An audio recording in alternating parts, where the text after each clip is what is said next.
Olá, tudo bem? Aqui, professor Renan. Desde já agradeço pela atenção, pelo seu tempo. Compartilhe esse vídeo com outras pessoas. Deixe aí seu comentário de concordância ou discordância acerca da temática. E também é altamente importante sugestões de próximos temas para futuros episódios. Sapere aude, ouse saber, é exatamente na proposta de refletir não apenas em uma vertente de pensamento, né, trazendo outras vertentes de pensamento, contrapondo, trazendo no contexto. E no episódio 9 de hoje, pensando numa concepção até mesmo, né, voltando ali um pouquinho, né, as raízes da hermenêutica, né, a hermenêutica, análise do discurso. Se nós pegarmos a palavra Hermes, né, os mensageiros dos deuses, né, da mitologia grega, aquele que trazia as mensagens, então analisar as mensagens dentro do contexto e a temática intolerância.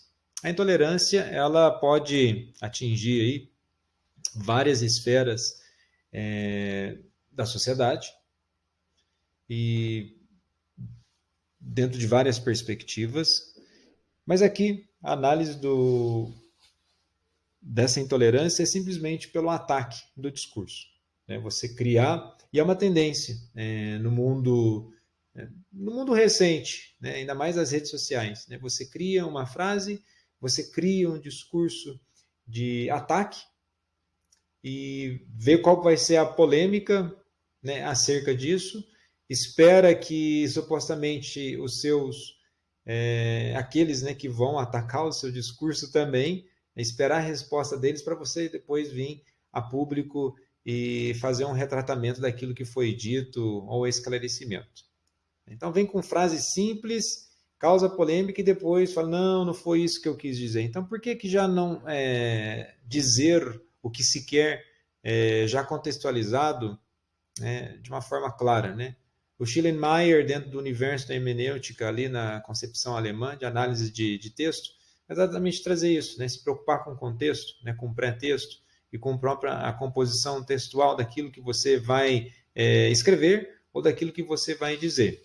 Né? E o que acaba acontecendo nesses discursos intolerantes, seja para qual lado, tá? Seja de esquerda ou de direita, é que usa-se, né, ou foi usado um argumentum ad hominem. Então, convido aí a assistirem o episódio 3 dessa série, que ali eu explico, né, o que seria esse argumentum ad hominem, né, simplificando aqui, só para recapitular, você não está preocupado em debater ideia, você está simplesmente preocupado em atacar a pessoa. Mas tem uma proposta e uma lógica por trás disso. Por mais que não seja boa e positiva, é inteligente. Em que aspecto? A partir do momento que você vai difamar aquela pessoa publicamente, tudo aquilo que ela for produzir posteriormente de uma ideia, você nunca vai contrapor mais as ideias dela. Você sempre vai atacar ela, né, criar um rótulo daquela pessoa. Então, toda vez que aquela pessoa disser alguma coisa, ela já vai estar maculada, né? E aí o que ela dizer não vai ser ouvido ou levado a sério. Né? E na reflexão de hoje, né, eu trago aí 3 personagens, né, acerca desse universo da intolerância. Né? O que eles têm em comum é um plano de fundo em comum, né? Um plano de fundo religioso, né, do universo cristão.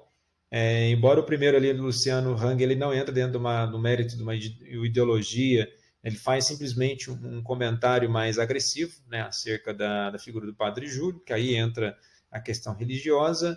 O pastor Marcos Granconato, né, a respeito dos pobres e dos mendigos, e depois o Éder Mauro, saindo dessa questão dos pobres e mendigos, nós vamos entrar numa outra esfera dele ali, mas o que ele tem em comum com os outros dois, né, é dentro do universo religioso cristão. E também, né, ele critica de uma forma, né, bem mais ríspida, mas quem provocou, né, de certo modo, o comportamento dele, vou fazer aqui uma breve reflexão. Será que a pessoa também estava certa? Né? É para pensar. Mas vamos lá. Começando pelo pastor Marcos. Isso aqui foi retirado do Facebook dele, né, o intuito de trazer o nome dele, assim como o Facebook. Né? Se foi colocado a público, aqui não tem o intuito de atacar pessoas. Isso é totalmente... vou utilizar a terminologia grega, né? Isso é totalmente diabólico. Né? A palavra diabolos em grego quer dizer divisor, somente para causar divisão. A proposta aqui não é essa, porque aqui no canal, assim como na série, não se constrói argumentações ad hominem, de ataque a pessoas, e sim simplesmente análise do discurso. Então vamos lá para o discurso escrito. Ele coloca no seu Facebook no dia 1º de maio, a maioria dos mendigos tem o dever bíblico de passar fome. Né? Isso não tem essa construção, né? Nem hermenêutica, não tem essa construção no texto, não é um dever. Quando nós estamos falando de dever, uma questão de moral e até mesmo ética, nós vamos remeter a uma questão utilitarista. Né? Aqueles que produzem beleza, eles devem ser cuidados, e aqueles que não produzem, eles devem ser descartados. Aí você fala, Renan, mas mesmo se esses que não produzem, eles estão ali no ócio, mas é todo mundo que está no ócio, né? Como realmente definir a questão do ócio, ainda mais no mundo que nós vivemos, em uma sociedade altamente desigual, né? A complexidade do que uma desigualdade social causa na vida das pessoas. Então, simplesmente resumir, dizer que a maioria dos mendigos, né, e utiliza aí do trecho, né, do texto de Paulo aos Tessalonicenses, né, se alguém não trabalha, que também não coma. Lembrando que esse aforismo, essa frase não é utilizado somente dentro do mundo do universo cristão. Né? Vamos analisar aqui paralelamente, né? Porque tem o pessoal que as críticas, né, vêm de forma também agressivas do outro lado, né, do pessoal de esquerda, mas dentro do universo da esquerda existe a mesma coisa. Então, a proposta aqui é nós trazermos mesmo que seja quem está assistindo o vídeo, uma coisa muito simples ali, conseguiu captar, trazer a dimensão da leitura. Né? São Tomás de Aquino, né, disse que ele tinha, né, medo de um homem, né, de uma pessoa, de um livro só. As pessoas se isolarem. Né? E quanto mais isso é isolado, maior a tendência ao extremismo e uma intolerância. Enfim, não estou dizendo que o pastor ele foi extremista, mas dentro da forma que foi colocado, naquele momento soa como intolerante, tanto que depois de 3 dias, ali no dia 4 de maio, ele vai fazer uma explanação, uma explicação, né, do que ele quis dizer. Mas se ele quis dizer, então por que já não foi colocado anteriormente? Já faz a explanação contextualizada, né, voltando à concepção do elemento hermenêutico. Né? Então, lá, em face da polêmica que meu post, vamos ali. Né? Então, nessas Santas Escrituras, ele vai falar que tem 4 grupos de pessoas que se enquadram dentro daí da questão o que é pobre, na concepção bíblica, certo? Então, os que trabalham, mas seus proventos não são suficientes, né? Se nós formos para o Brasil, ainda mais no Brasil pós-pandemia, né? Tem muitas famílias que estão assim, né? E muitas mesmo, e isso já acontecia pré-pandemia? Sim, né? Pré-pandemia já acontecia muitas famílias que estavam na pobreza, e a pobreza é uma questão estrutural, certo? Seja de uma ordem política, seja de uma ordem econômica, ela é estrutural, né? É uma mazela, é uma coisa que destrói, corrói, né, os aspectos de valores, né, numa sociedade. Os mendigos que estão nessa condição por motivo de doença, né, vamos lá, o que causou depois, na próxima personagem que nós vamos ver, é da questão até mesmo da Cracolândia, né, os dependentes químicos. A dependência química ela pode ser enquadrada como uma questão de doença. Você fala, Renan, mas a pessoa começou a usar a droga porque ela quis. A gente não pode só analisar a vida assim. Né? Existe um princípio, né, até de ordem pública nessa questão, e a questão não pode ser tratada unicamente com a força policial, não desmerecendo em algum momento o que a polícia faz, porque ali nós sabemos que há elementos infiltrados na Cracolândia, né, de pessoas que estão lá como sanguessugas, né, os traficantes acabando com aquelas pessoas. Então, é preciso uma harmonia, um conjunto, uma equipe né, trabalhando juntas, né, segurança pública, a questão da saúde, e tendo em vista que é uma de ordem, né, de saúde pública, né, os vários setores aí do governo têm que trabalhar. Enfim, as vítimas de tragédias naturais e depois os perseguidos. Então, ele contextualiza, né, e no final ele vai dizer que quer destacar que reconhece o dever santo de ajudar os pobres e muitos moradores de rua se encaixam no conceito bíblico de pobre. Ele vai encaixar, ou seja, depois de toda a polêmica, né, ele vai contextualizar o que ele disse. Né? Então, assim, não é dever bíblico do mendigo passar fome. Na verdade, a própria, né, construção do texto, né, de Paulo é uma consequência. É uma consequência. Aquele que está no ócio, né, certamente, ele vai passar aperto. Agora, vem uma questão. Ele pode ter errado, né, de ter optado pelo ócio, e às vezes até uma forma, né, a caridade não é o tempo todo ficar ajudando, né, só entregando peixe, mas a caridade é também de ajudar aquela pessoa, e na forma de ajudar aquela pessoa, pode servir de um exemplo para ela sair dessa. É uma lógica. Então ele vai enquadrar no sentido, mas não é um dever, né? É uma consequência. E nesse aspecto, dentro desse âmbito aí, né, que quando ele coloca nessa dimensão, é um utilitarismo puro. Né? E esse utilitarismo puro, ele não fica apenas restrito ao universo, né, do discurso religioso. Né? Temos aí dois posters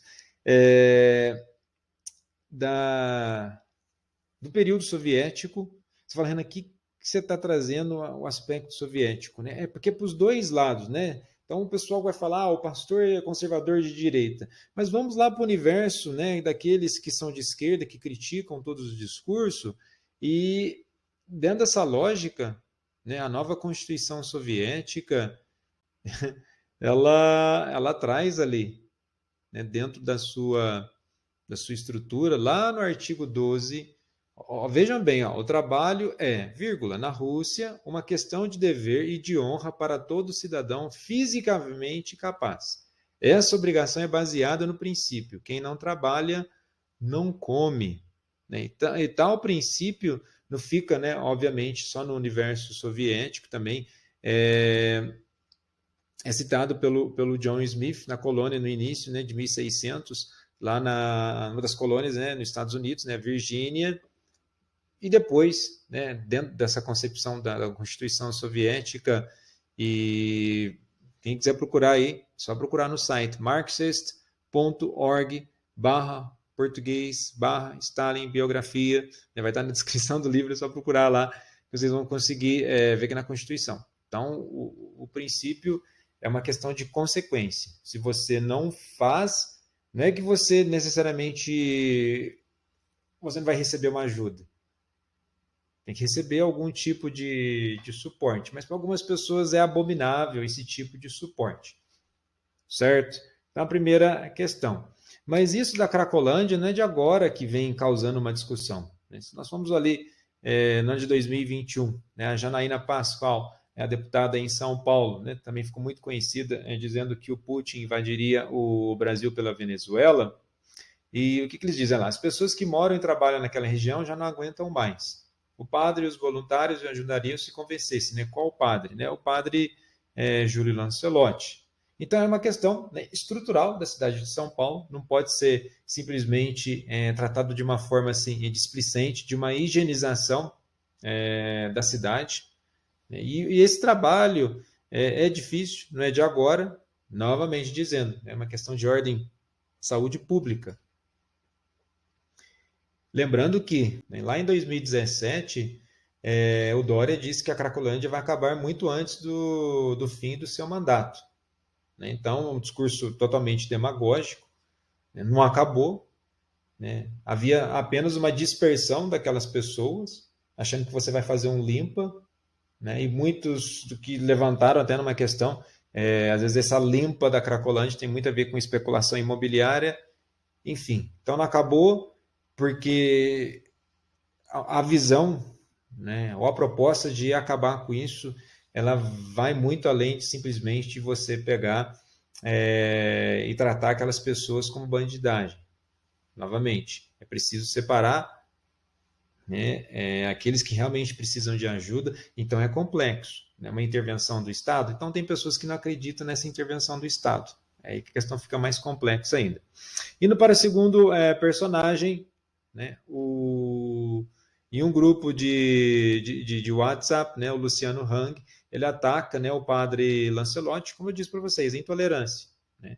Simplesmente ele vai dizer que, né, a turma do Lula e o padre estaria, né, nessa turma do Lula, porque tem uma foto, né, o padre Lancelotti conversa com o Lula, tem uma foto, né, com o Lula, e segundo uma reportagem, né, do Metrópolis, as mensagens foram enviadas no grupo Empresários e Política, né, um grupo de WhatsApp, e ali, mas não tinha nada, ninguém falando de se o padre é legal ou não é, simplesmente foi colocado, né, um texto, né, intitulado Na São Paulo Gélida, um padre e a verdadeira mão de Deus. Não entra em nenhum mérito político. E aí ele responde que é da turma do Lula, hipocrisia pura, temos que ensinar a pescar e não dar o peixe. Sim, né, mas para ensinar a pescar é preciso resgatar aquela pessoa para pelo menos a pessoa saber que ela tem que pescar. Né? Então vai deixar o cara passando fome? Deixar o cara ali desolado, passando frio? Existe assistência social? Tá, existe assistência social, mas há casos e casos em São Paulo, né, que não dá conta, né, a forma, né, a política feita acerca disso não está dando conta de ajudar as pessoas. Não está dando conta não só pelo número, mas não está dando conta, muitas vezes, pela ineficácia, né, do setor. Certo? Então aí foi um ataque, né, que vai gerar concordâncias e discordâncias dos dois lados.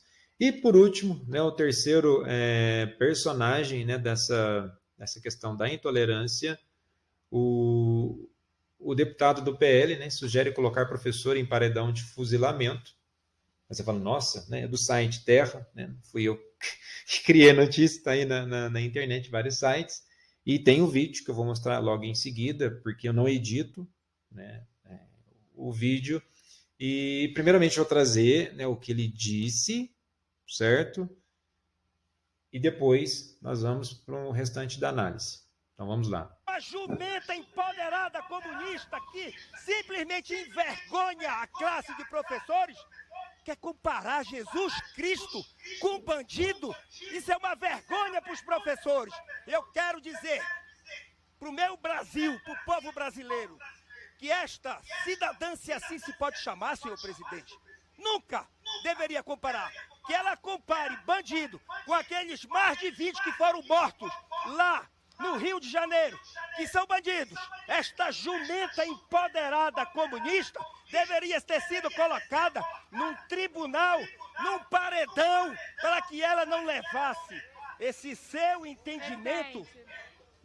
Bom, então, o que causou aí, né, para as pessoas que não estavam sabendo, né, paredão de fuzilamento. Ele não disse fuzilamento, certo? Então vamos aqui primeiro o princípio de justiça dentro da estrutura hermenêutica. Ele não disse fuzilamento, mas pelo contexto, né, paredão do BBB.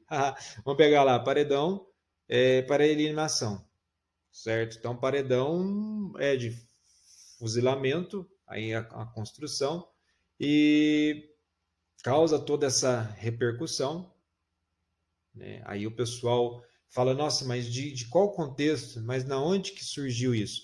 Surgiu, né, toda essa fúria, né, esse ataque, essa intolerância da parte dele, né, de ter que fuzilar, né, isso é altamente intolerante, né, surge mediante uma denúncia, né, de um ator, né, o Mário Gomes, que ele vai falar, tá aqui o vídeo também. Exatamente. É isso aí. Então, estamos aqui na delegacia. Aqui é o sacrilégio, né? Bandido bom é bandido morto. Como se Jesus Cristo fosse algum bandido. Alguém que pregou a paz, que pregou a compreensão, o entendimento entre as pessoas, né? E aí a gente está aqui na frente do inspetor. Né? Então lá o ator ele faz um boletim de ocorrência mediante essa questão. Né? O que eu trouxe aqui, né, o artigo 5 da Constituição Federal, que quando nós colocamos ali, olha lá, no inciso 9, é livre a expressão da atividade intelectual, artística, científica e de comunicação independente de censura ou licença. É livre a expressão. Tá. O deputado ele se expressou, né, a sua discordância do que a professora coloca, e agora, né, ele foi intolerante, né, numa dessas partes. Agora, né, assim como o professor, né, quem acompanha os outros vídeos, né, as propostas do canal, faltou um pouco aí de habilidade e de bom senso da professora, certo? Porque existe, né, no Brasil, quem procurar aí na internet, tem algumas tirinhas que colocam, né, Jesus como um preso político, e aí eles sofrem injustamente. Teve um período atrás aí que eles falam que eles colocavam uma imagem, né, do Lula, um preso político, e Jesus. Bobeira. Bobeira, não tem nada a ver uma coisa com a outra, né? São articulações que aí leva para uma discussão para um outro vídeo. Mas para que colocar numa prova de escola? Qual que é o sentido? Né? Faltou tato, faltou habilidade. E se a professora é inteligente, né, careceu de inteligência, qual que é o aspecto de colocar isso numa prova? Né, tentando pegar um momento que foi vivenciado no Brasil a partir da operação lá no Rio de Janeiro, trazendo isso, né, como que aquelas pessoas fossem inocentes, e, sabe, e numa prova, né, qual que é a finalidade? Então, assim, e vai causar polêmica. Mas ela tem a liberdade de expressão. Tá, mas liberdade de expressão, mas cadê o bom senso? Né? Porque eu já disse em outros vídeos, né, dessa série, que muitas vezes a liberdade de expressão ela vai se tornando uma liberdade de excreção. Né? As pessoas não param muito bem para refletir. Então, de certo modo, ela acaba também, né, sendo intolerante, e de intolerância em intolerância você vai surgindo outras intolerâncias, certo? Quem chegou até aqui e assistiu, né, todo esse vídeo vai poder discordar. Ok, coloquem os comentários, mas comentários bem estruturados, sem ataques, sem ad hominem, né, realmente na proposta de refletir, chegar a um ponto comum. Muito obrigado pela atenção, inscreva-se no canal e compartilhe com outras pessoas, e tragam também nos comentários aí ideias de novos vídeos. Tchau, tchau.